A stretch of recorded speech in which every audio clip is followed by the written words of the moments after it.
হাত নেই, তাতে কি? স্বপ্না তার পায়ের ছোঁয়া এঁকেছেন জীবনের সবচেয়ে রঙিন ছবি।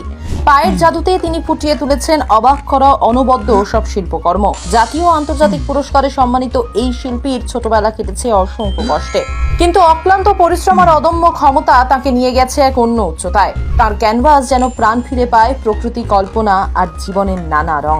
তিনি স্বপ্না অগাস্টিন, যিনি আজ শুধু একজন শিল্পী নন, বরং এক অনুপ্রেরণার নাম। ক্যানভাসের স্বপ্নার প্রধান বিষয়বস্তু প্রকৃতি ও কল্পনা।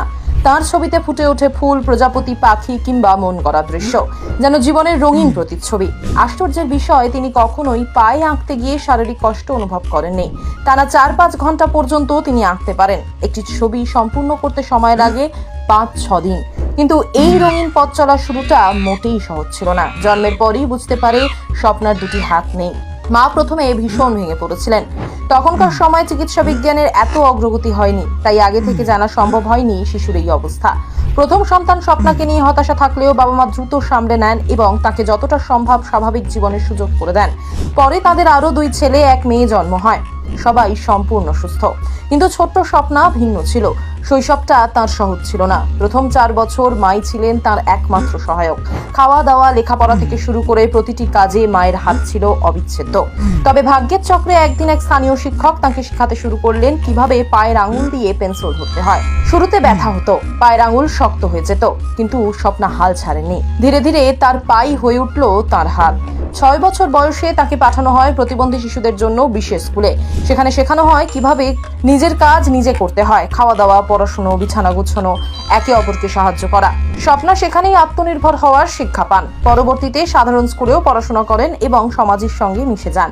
চিত্রকলার প্রতি ভালোবাসা তার শৈশব থেকেই। 7 বছর বয়সে তিনি প্রথম আঁকতে শুরু করেন। শুরুতে তেমন নিখুঁত না হলেও আঁকার প্রতি ভালোবাসা তাকে প্রতিনিয়ত উন্নতির পথে নিয়ে যায়।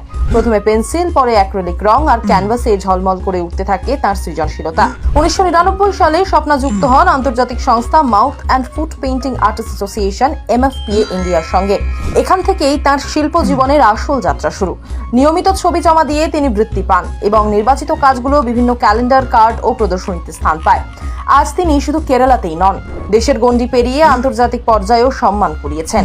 পেয়েছেন নানা জাতীয় ও আন্তর্জাতিক পুরস্কার। 2018 সালে ওয়ার্ল্ড মালায়ালি ফাউন্ডেশন তাকে আইকন অফ দ্য ইয়ার খেতাবে সম্মানিত করেন। তার একটি শিল্পকর্ম চ্যাপ্টার অফ টাইম একটি বড় প্রদর্শনীতে সেরা চিত্র হিসাবে নির্বাচিত হয়। বিভিন্ন প্ল্যাটফর্মে তিনি আরও বহু পুরস্কার ও স্বীকৃতি পেয়েছেন। নিজের জীবনের দর্শন সম্পর্কে স্বপ্না বলেন, আমি কল্পনাও করতে পারি না যদি আমার হাত থাকতো তবে জীবন কেমন হতো। ঈশ্বর যেমন আমাকে সৃষ্টি করেছেন আমি তাতেই খুশি।